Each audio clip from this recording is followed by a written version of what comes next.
thank you for this day. Any questions you have, I'm glad to answer. Why don't we start with a little bit of a look at Akron and thoughts about them, especially having played them in a tight game here, and last second shot and so forth.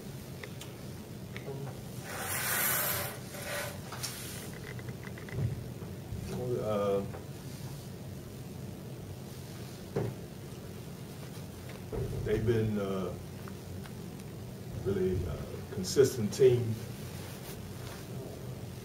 All conference play. You can tell by their record, and they've been able to win some close games. And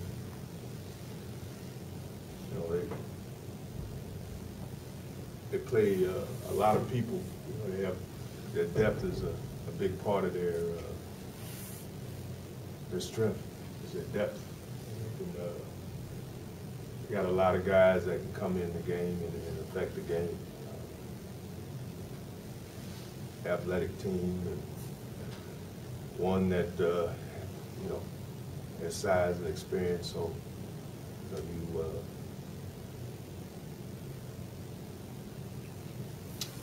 got to play. You got to keep playing for 40 minutes because their team with their depth, where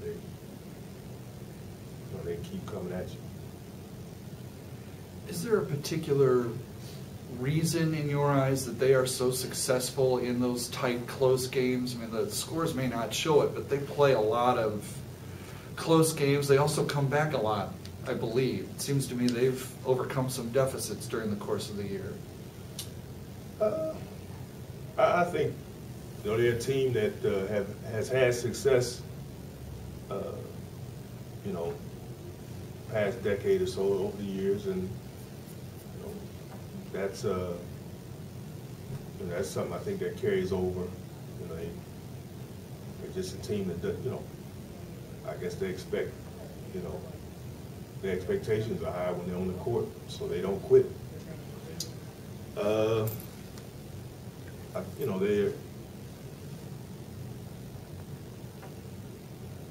It's obviously they have, they're a talented team with their depth, and when you do have depth,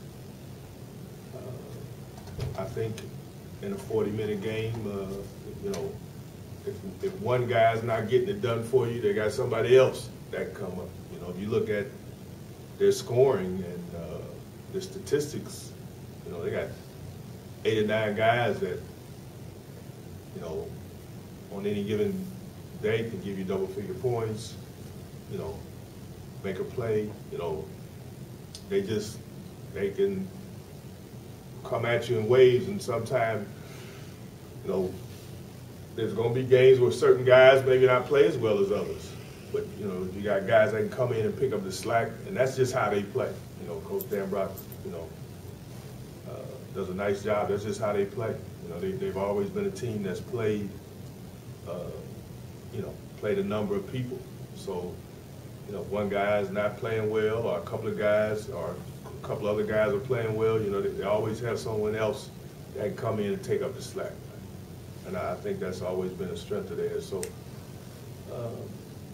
you got to deal with that.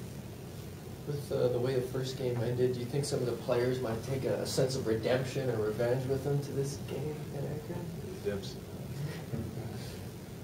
Well, no, hey, you got to feel like, you can't, you shouldn't go in the game. You should go in the game confidently. We should go into the game, not on our heels, but, really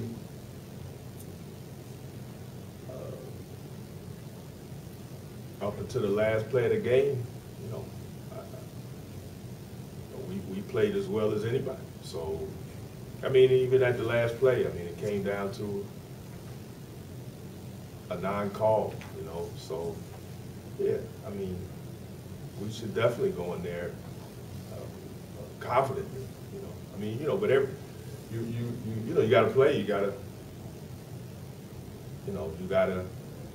got to play the game on the court. So, from that aspect, what we do on the court on Wednesday is going to make the difference in the game. And how we practice going in. But you got to win the game on the court. You can't just look back and say, hey, we could have, should have, would have won the first time we played. So the only way you're going to get an advantage is how hard you work leading up to prepare, and then when you get on the court, exert your will and play the game, to your strengths. So we got to win the game on the court. How much do you think this team has improved since the first meeting? You know what, I think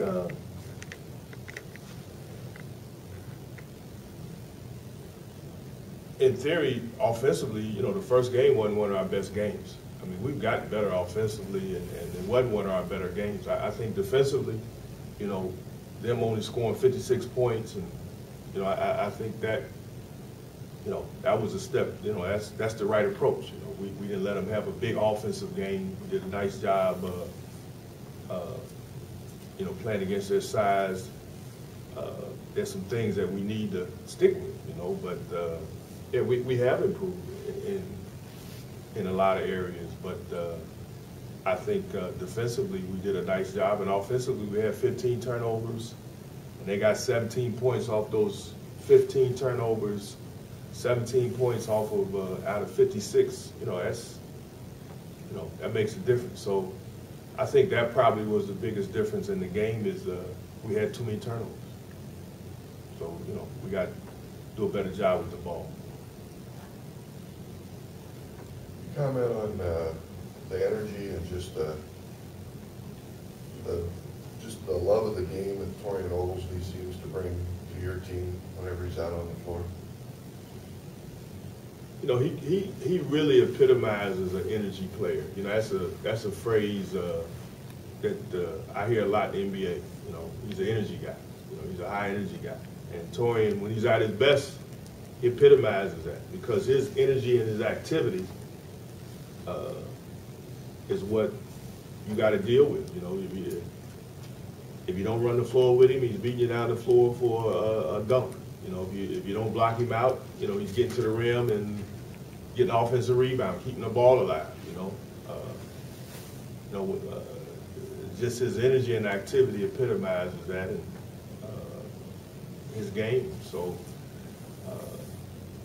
and I think he's relatively still. I started playing basketball when I was 4 or 5 years old. Because I had older brothers that played, and I would follow them around. Torian probably didn't get serious about basketball until he got to Mott. He played in high school, but really seriously about basketball until he got to college. So he's still a guy that's growing as a player. I love to have him, for a couple more years. He's a young guy still, but the reality is he's a senior, and I think he has a sense of urgency. Without a doubt. And he's kind of taken on one of our leadership roles because it is a senior, and I respect that about him. He wants to get as much out of this season as he can. So I've seen him mature and grow, and he's still a guy that will continue to grow. I don't think he's peaked as a player, and no question as a person also. So but it's great to see him grow and really embrace the leadership part. You mentioned the offense. He gets after people on defense too with his quickness. I think even if the guy's bigger, he really bothers him, I think, in the post, doesn't he? Yeah, you know what? He's one of those guys that's wiry, strong. Like he's got a certain inner toughness and strength. He's stronger than he looks. He's quick off his feet.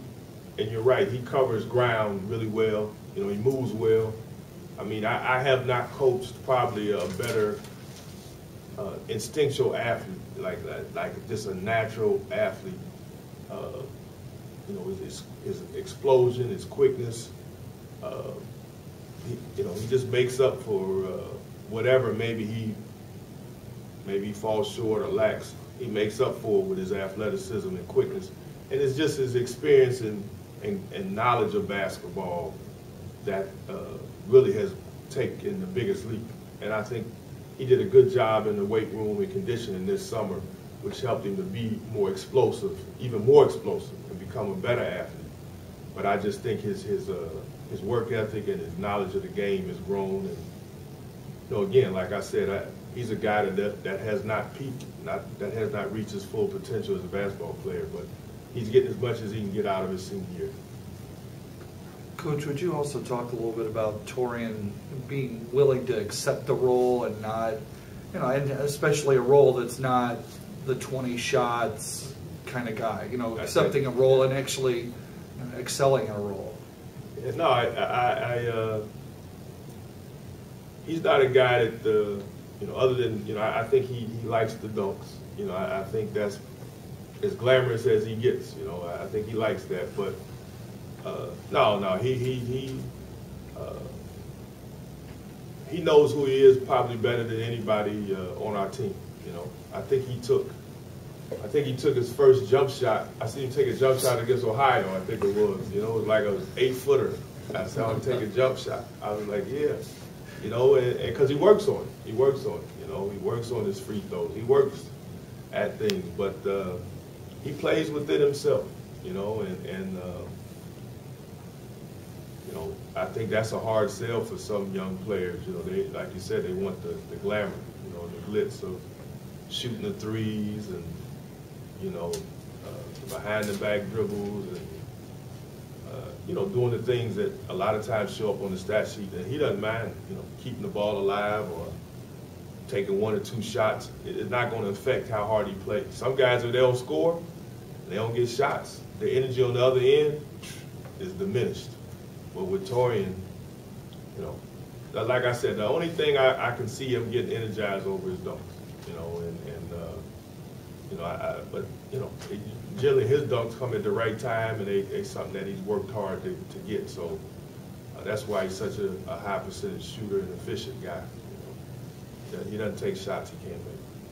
It's funny you mentioned that he gets energy from his dunks. I would think that almost every dunk he gets gives energy to everybody. No, yeah. No, it's that type of play and that kind of, you know, he's that kind of player. You know, his plays can energize, you know, the crowd, you know, our team.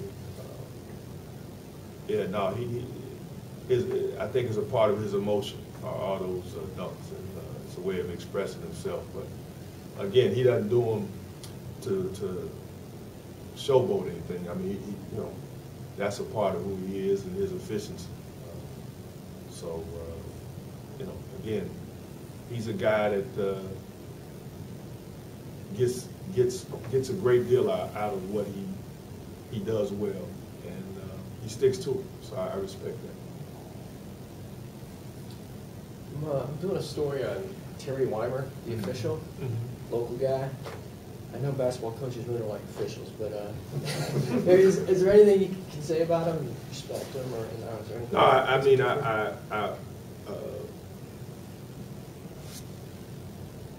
I have. He's a pro. You know, Terry's a pro, and you know, he carries himself as a pro. But he also, I've gotten a chance to talk to him as a man. He's come and talked to our team about the officiating rules before, and you know, he's a good guy. You know, he enjoys what he does, and you know, he's an integrity and a character guy. You know, so you know you're gonna get an honest day's work, and he's gonna be prepared, and he's a good guy. You know, and I know he enjoys his job. So you know, when you see him on a game, I feel good about it. You know, I feel like, hey, you know, you're gonna get a good day's work, and also a guy that is gonna give you respect as a coach, and I have a great deal of respect for him. Okay. We good? All right, thanks.